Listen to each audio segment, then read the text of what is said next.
Assalamualaikum warahmatullahi wabarakatuh. Welcome back to my YouTube channel. Balik lagi bersama aku, Lia Elia. Oke ya, kali ini kita akan membahas materi kimia kelas 12 bab yang ketiga, masih tentang kimia unsur. Ya, kimia unsur part yang ke-8. Nah, di bagian yang ke-8 kali ini kita akan membahas tentang unsur-unsur periode ketiga. Ya, harus diingat sistem periodik unsur nanti kita bedakan berdasarkan golongan atau berdasarkan periode. Ya, kali ini kita akan membahas semua unsur periode yang ketiga. Oke ya. Nah, sebaiknya sebelum masuk ke pembahasan, disimak terlebih dahulu tentang kimia unsur bagian yang pertama sampai bagian yang ketujuh. Link videonya bisa dilihat di description box. Oke ya, yuk langsung aja kita masuk ke materinya.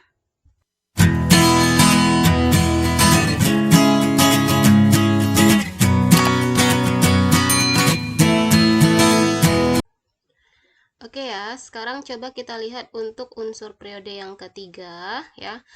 Dari unsur yang paling kiri sampai ke unsur yang paling kanan harus urut. Oke, coba kita lihat unsur yang paling kiri dimulai dari natrium.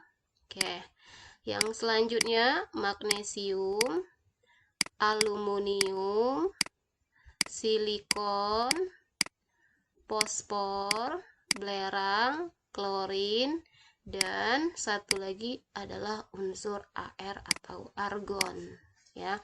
Nah, ini adalah unsur-unsur periode yang ketiga. Oke, untuk mengingat unsur-unsur periode ketiga, pada saat penyusunannya kita nggak boleh acak, dia harus urut dari kiri ke kanan ya. Nah, supaya urut, di sini kakak kasih trik cara menghafal unsur periode yang ketiga. Oke, triknya apa? Nah, trik menghafalnya kalau untuk natrium ya, nanti oke, ini kakak geser dulu aja ya. Nanti ya, minggu Mg angkatan laut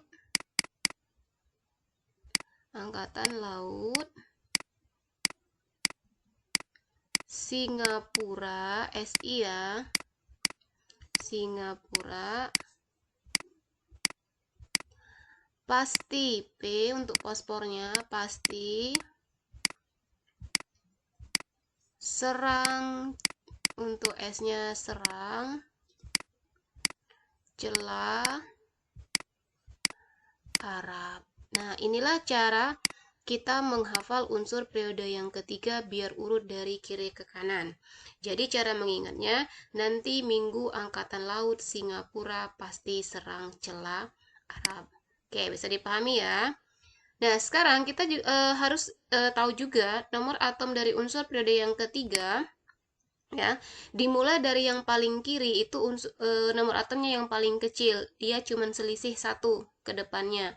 Natrium ini nomor atomnya 11 ya.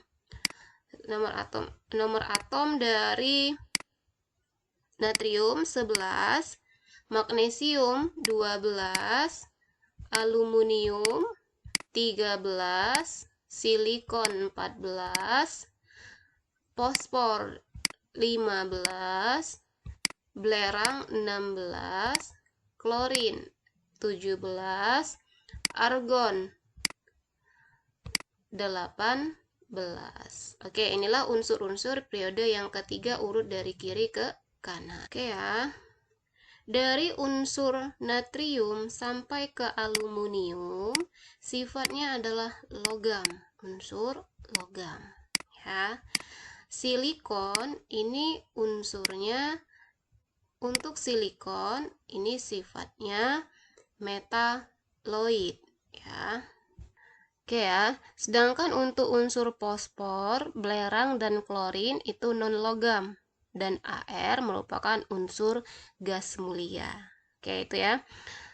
Oke, sekarang coba kita lihat sifat-sifat unsurnya dari logam, metaloid, non-logam, dan gas mulia. Pembagian sifatnya misalkan dari natrium ke aluminium bagaimana sifatnya, dari fosfor ke klorin bagaimana. Oke, coba kita lihat ya. Oke, untuk sifatnya, unsur metaloid atau silikon ini artinya dia bisa bersifat sebagai logam maupun sebagai unsur non-logam. Nah, itu salah satu sifat dari unsur silikon karena dia bersifat metaloid. Nah, sekarang coba kita lihat sifat unsur dari kiri ke kanan. Dari kanan ke kiri unsur aluminium sampai ke natrium. Sifat yang pertama merupakan reduktor yang akan semakin kuat. Jadi sifat reduktornya dari aluminium sampai ke natrium itu yang paling kuat adalah natrium karena semakin ke kiri sifatnya akan semakin kuat. Oke. Sifat yang kedua dari aluminium sampai ke natrium, sifat basanya akan semakin kuat. Nah, jadi basa yang paling kuat adalah natrium, ya. Oke. Sedangkan untuk unsur fosfor sampai ke klorin dari kiri ke kanan, sifat oksidatornya akan semakin kuat. Ya, jadi yang paling kuat sifat oksidatornya adalah klorin, ya. Oke, yang kedua, sifat asamnya ya, dari fosfor sampai ke klorin akan semakin kuat. Oke, ngerti ya? Sekarang coba kita lihat contoh untuk yang basa kuat. Jadi yang paling kuat itu adalah siapa? NaOH. Kemudian diikuti oleh MgOH 2 kali, ya. Nah, untuk sifat asamnya yang paling lemah adalah H2SiO3. Kemudian diikuti H3PO4. Selanjutnya H2SO4. Nah, dan yang paling kuat adalah sifat asam dari HClO4. Oke, ngerti ya? Nah, gimana di sini untuk unsur aluminium? Unsur aluminium dia bersifat amfoter, ya. Amfoter artinya dia bisa bertindak sebagai asam dan juga bisa bertindak sebagai basa, ya. Salah satu sifat dari unsur aluminium. Oke, sifat yang ketiga bisa kita lihat untuk sifat titik didihnya. Dari unsur aluminium sampai ke natrium, titik didih akan semakin kuat. Nah, jadi titik akan semakin kecil. Nah, jadi titik didih yang paling kecil adalah unsur natrium, ya. Kenapa? Karena kita lihat dari ion muatan ionnya. Semakin besar muatan ionnya, Na kan golongan 1 jadi Na+, Mg golongan 2, Mg2+, Al golongan 3 jadi muatannya Al3+. Nah, jadi semakin besar muatannya, maka titik didihnya akan semakin besar. Oke, ya. Sedangkan untuk sifat dari unsur fosfor, belerang dan klorin, ya, titik didih bergantung pada nilai MR-nya atau massa molekul relatifnya, ya. Dan bergantung juga ada tidaknya gaya van der Waals di dalam senyawanya. Oke, jadi itu untuk menentukan titik didih pada unsur fosfor, belerang, dan klorin. Oke, paham ya? Nah, silikon di sini merupakan unsur, ya, yang mempunyai titik didih yang paling tinggi. Kenapa dia mempunyai titik didih paling tinggi? Karena silikon merupakan, ya, silikon bisa membentuk silikon mempunyai titik didih yang paling tinggi Sedangkan Ar, unsur gas mulia, mempunyai titik didih yang paling rendah. Nah, kenapa di sini Ar mempunyai titik didih yang paling rendah? Ya, paling rendah karena dia termasuk unsur gas yang paling stabil, ya. Oke. Ngerti ya? Nah, titik didih paling tinggi untuk silikon, ya, karena dia bisa membentuk struktur kristal kovalen raksasa. Inilah yang menyebabkan dia mempunyai titik didih yang paling tinggi. Oke, ngerti ya? Oke, untuk unsur fosfor, belerang itu merupakan unsur poliatomik dalam bentuk P4 dan S8, ya. Sedangkan klorin membentuk unsur diatomik. Nah, dan argon atau Ar unsur gas mulia monoatomik atau gas monoatomik, ya, satu. Oke, ngerti ya? Oke.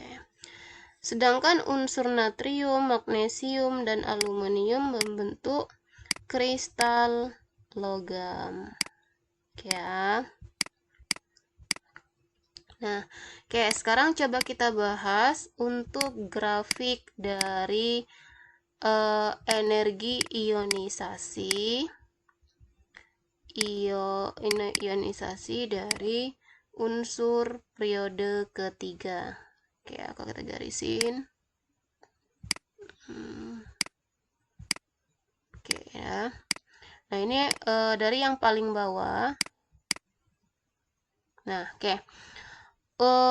Unsur yang paling bawah adalah unsur natrium. Kemudian ke atas magnesium, aluminium, silikon, kemudian fosfor, belerang, klorin, dan argon, Ar ya. Nah, sekarang coba perhatikan di sini ya, kecenderungan energi ionisasi unsur periode ketiga dari kiri ke kanan cenderung naik, ya kan? Tapi coba perhatikan lagi di sini ya. Ada unsur magnesium, Al, dan fosfor belerang itu enggak naik kan, dia malah turun. Nah, di sini ya bisa kita lihat unsur Ar unsurnya mempunyai titik didih yang paling tinggi, yang paling atas, ya. Nah, kenapa di sini argon atau Ar mempunyai titik didih yang paling tinggi?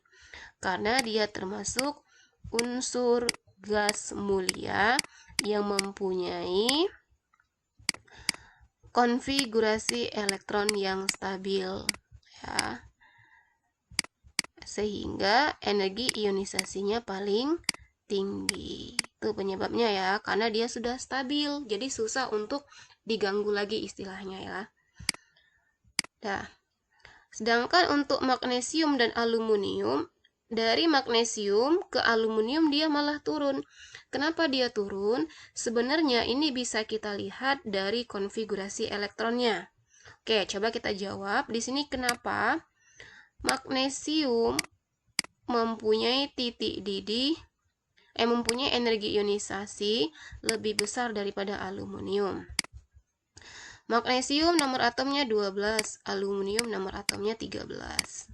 Nah, coba buat konfigurasinya. 12 berarti bisa menggunakan singkatan gas mulia neon ya. Neon, Ne. Ne-nya udah 10, berarti kurang 2 ya, jadi 3S2. Sedangkan Al, neon, 3S2 baru 12 ya, kurang 1 lagi, berarti selanjutnya 3P1. Nah, coba kita gambarkan orbital elektron terakhirnya. Orbital S untuk konfigurasi Mg, orbitalnya ada 1 ya. Sedangkan untuk aluminium terakhirnya di 3P1, orbital P ada 3 ya. Oke, Magnesium elektron valensinya 3s2, berarti elektron terakhirnya ada 2, 1 ke atas, 2 ke bawah, ya. Kemudian aluminium terakhirnya ada 3p1, berarti cuma butuh 1 elektron. Nah, dari sini bisa kita lihat elektron terakhirnya untuk magnesium dia terisi penuh. Sedangkan aluminium dia tidak terisi penuh, ya. Inilah yang menyebabkan kenapa magnesium mempunyai harga energi ionisasi lebih besar dibandingkan dengan aluminium.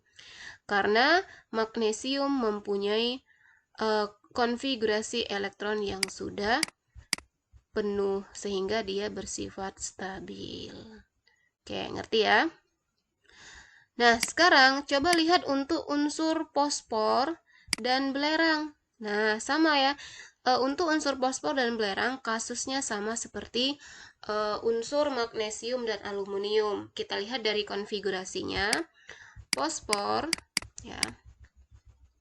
Kasusnya sama, mempunyai nomor atom 13, belerang 16, kita buat konfigurasinya. Fosfor 15 berarti pakai Na juga ya, 10, 3s2, 3p3. Belerang neon juga 10. Selanjutnya 3s2, 3p4. Nah, oke, kita gambarkan orbital P. Orbital P itu masing-masing ada 3 ya. Kita gambarkan orbitalnya ada 3. Nah, elektron terakhir dari T15, 3s2, 3p3. Berarti kita lihat yang terakhirnya ada nih, 3p3. Jadi dia ada 3 elektron. 1, 2, 3. Nah, kemudian untuk belerang ada 4. 1, 2, 3. Ke bawah lagi dia 4. Nah, dari sini bisa kita lihat unsur fosfor dia mengisi setengah penuh orbitalnya. Sedangkan belerang dia tidak mengisi penuh dan juga tidak mengisi setengah penuh karena dia lebih dari setengah penuh. Sehingga dari sini bisa kita simpulkan unsur fosfor mempunyai orbital yang setengah penuh. Nah, sehingga fosfor bersifat stabil. Jadi, energi ionisasi dari fosfor akan lebih besar dibandingkan dengan belerang. Oke, paham ya? Oke, selanjutnya coba kita bahas untuk proses pembuatan unsur periode ketiga. Nah, ini dalam bentuk tabel ya. Unsur. Nah, kita gambarin dulu tabelnya. Oke. Kurang besar ini, kegeser ke kanan lagi. Oke. Nah, unsurnya nama unsur, kemudian di sebelah kanannya nama pembuatannya ya.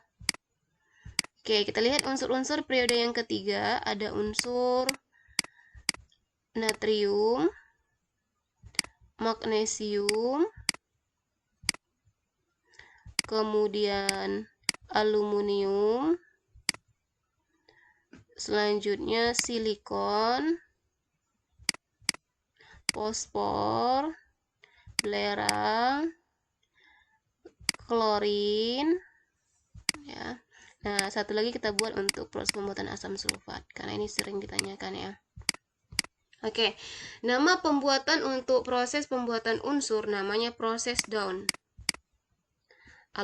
Magnesium sama, proses Down juga. Aluminium Hall Herold.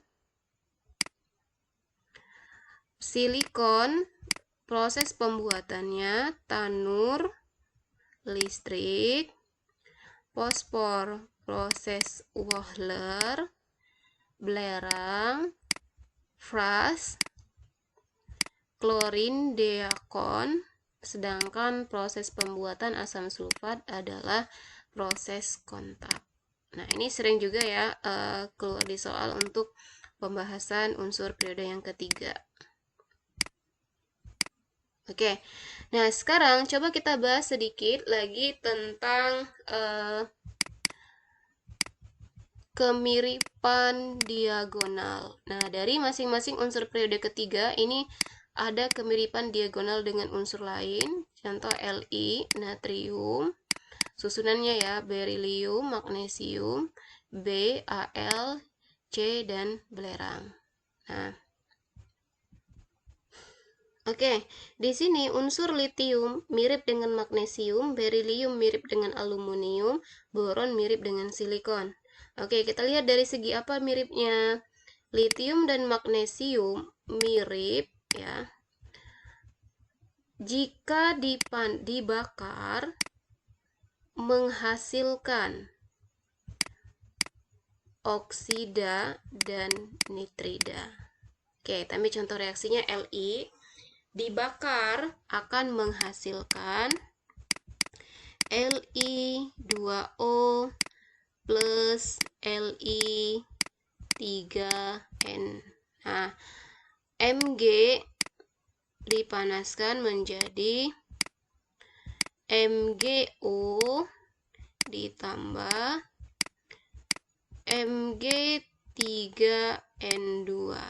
Nah, jadi litium dan magnesium jika dibakar sama-sama menghasilkan oksida dan nitrida.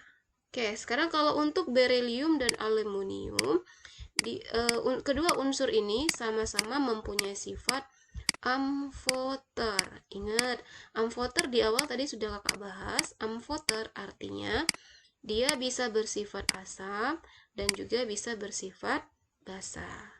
Oke ya. Satu lagi, unsur boron dan silikon.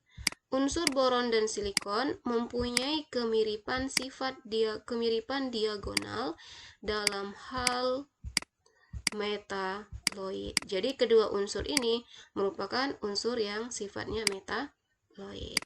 Oke, bisa difahami ya. Nah, inilah beberapa sifat dari unsur periode yang ketiga beserta pembuatannya. Oke, ini dipahami kembali ya. Oke, biar lebih paham lagi tentang unsur periode yang ketiga, coba dibahas soal latihan ya. Ini kakak ada buat 2 buah soal latihan.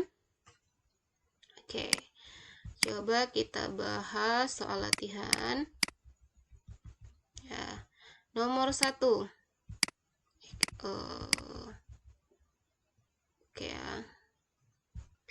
Oke ya, soal nomor 1-nya.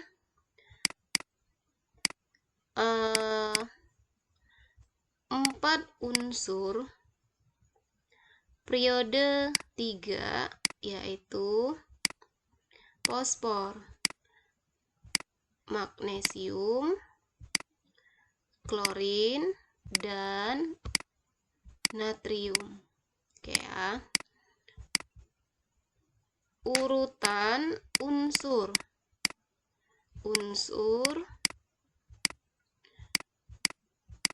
tersebut dari yang paling kecil sifat pereduksinya sampai yang paling besar. Oke, ini soal yang pertama ya. Soal yang kedua, tuliskan unsur periode 3 yang berada dalam keadaan bebas di alam dan bagaimana struktur unsur tersebut. Oke, 2 soal ini coba dibahas ya. Oke, nah jika sudah tahu jawabannya, nanti coba tulis di kolom komentar ya, biar kakak bisa cek jawabannya udah benar atau enggak. Oke ya, sekian video pembahasan tentang kimia unsur part yang ke-8, unsur periode yang ketiga. Semoga video ini mudah difahami, dan jika video ini bermanfaat buat kalian, share ke teman-teman kalian ya, biar manfaatnya lebih banyak lagi. Oke, kakak akhiri, wassalamualaikum warahmatullahi wabarakatuh.